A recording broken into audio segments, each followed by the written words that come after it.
just now I've got 4 or 5 cameras. I've got my Canon 5D Mark II, Canon 550D, Panasonic GH4, Nikon D800, and I've got an old Fuji S5 Pro. So I've got 5 cameras, including a GoPro as well. Just now I'm thinking, right, I've got a wedding coming up. It's in the summer, it's in a couple of months' time, and I'm thinking, what cameras? Oh, well, here's the trick. It is in Spain. I'm in Scotland. The wedding's in Spain. Flying out to shoot the wedding, and there's quite a few considerations of what do I bring with me. It's going to be over 3 or 4 days, and if you include the amount of time it might take for me to get back into here and deliver, return camera equipment, in terms of rental, if I was to rent something, it works out around about £100 a day, which is quite expensive. But is there anything that I'd rather rent? So what would I use as my wedding kit at the moment? And now the important thing is, it's happening in summertime in Spain. So weather and brightness is a major consideration. I'm thinking it's going to be pretty darn bright, probably good weather. And even late into the night shots, it's still going to be fairly bright as well, I'd imagine. I doubt it'd be anything compared to what you get in Scotland in some of our castles and churches that you get in here, which are lit by nothing. So I was trying to think, what camera would or cameras am I going to take with me? So again, I'm still kind of thinking, like, with the Nikon D800, I love it. It's fantastic.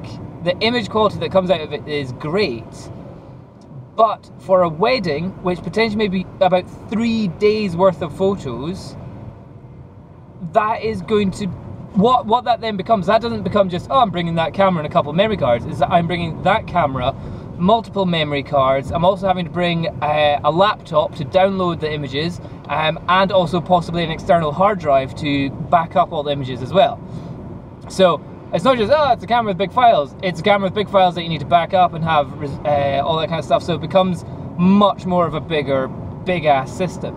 But what I think is that, in general, if I'm doing a wedding, which is over 3 days, I'm going to have to bring a laptop and extra hard drives and all that kind of stuff. So that's already kind of included. But for some people, I would say, we are just shooting a wedding. Maybe you're doing it like half in the morning, half in the afternoon, evening time.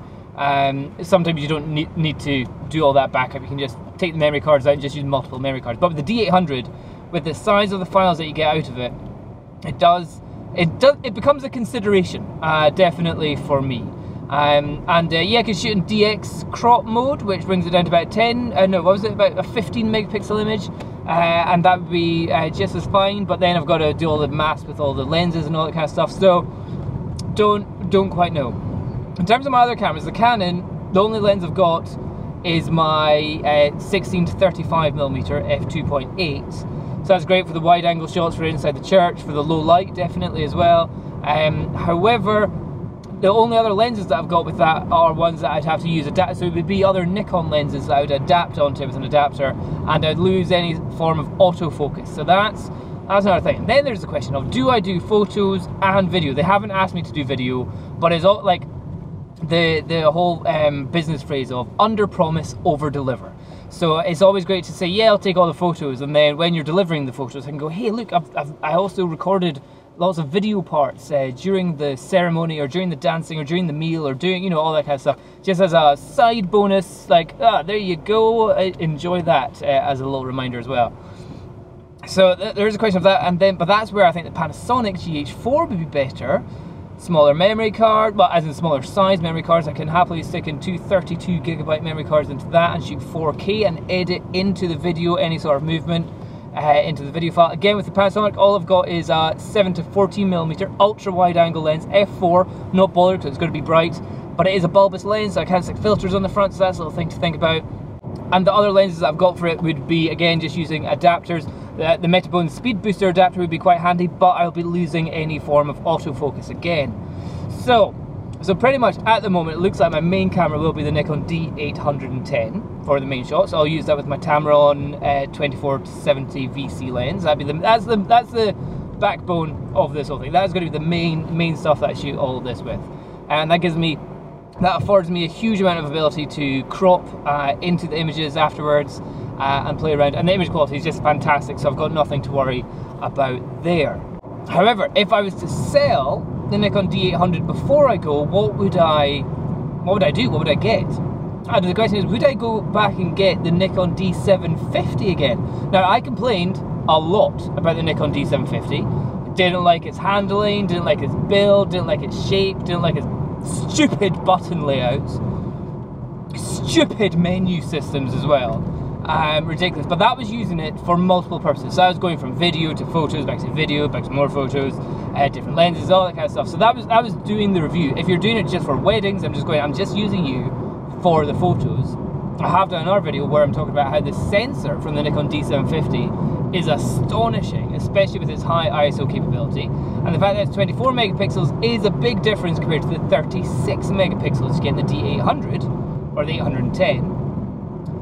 So I would possibly say, actually, if your hands can deal with it, and if you're not fannying around with the menu systems or the stupid buttons, the D750 may be the better camera for wedding photography, or wedding photographers.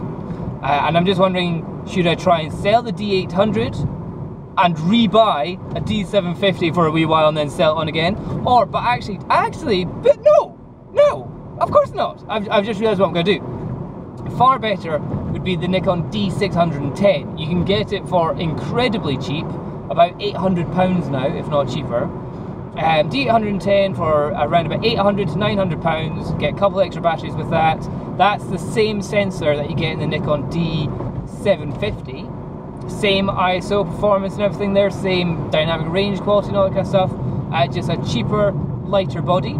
I need to double check if it has double SD card slots or double memory card slots, because that is a kind of an important thing. So you can save RAW onto one and JPEG onto the other and all that kind of stuff. And I'd use the Panasonic GH4 for the rest of the video. I think that would be, yeah, so shooting a wedding video, Panasonic GH4, shooting in 4K so I can edit, crop in video and edit, move around. And for photos, maybe the Nikon D610, I think. That's what I think would be good. I wonder if any of you have got any experiences with debating about these sort of things as well. Because I'd be interested to hear what your final ideas of what would be the best camera combinations for your types of wedding. And also, like I know this is going to be summer, usually most likely good weather, most likely outdoors. I don't really need to worry about weather sealing and moisture resistance and stuff like that. But as long as it's got a good sensor, which the Nikon D610 definitely does, and value for money is pretty darn good, I think that'd be the one I'd go for. What would you go for? Let me know. Bye-bye. One last thing is that if you are on my photography channel, you may not know that I've got two other channels. One is my exercise channel, which you can check out, which is Dom Bauer Exercise. I think the actual name is just youtube.com/Dom Bauer. And I've also got another one on this channel, so I've got Dom's Talks. And a lot of that is going to be about me dealing with my first ever newborn baby, little Logan Bauer, born on the 4th of September, and so I'm learning to be a dad. So it's all my mistakes and all the things which I'm learning which are quite useful. So if you want to see more about little Logan and how he's getting on, check out Dom's Talks. And if you want to see, I've also got Dom's Flights as well. So again, I'm doing a lot of stuff flying my DJI Phantom around the places, and also going through the process of getting the license to do it commercially. So if you want to see how I'm doing that, check out the Dom's Flights channel as well, which I put all the links to down below. So thanks for watching. Bye bye.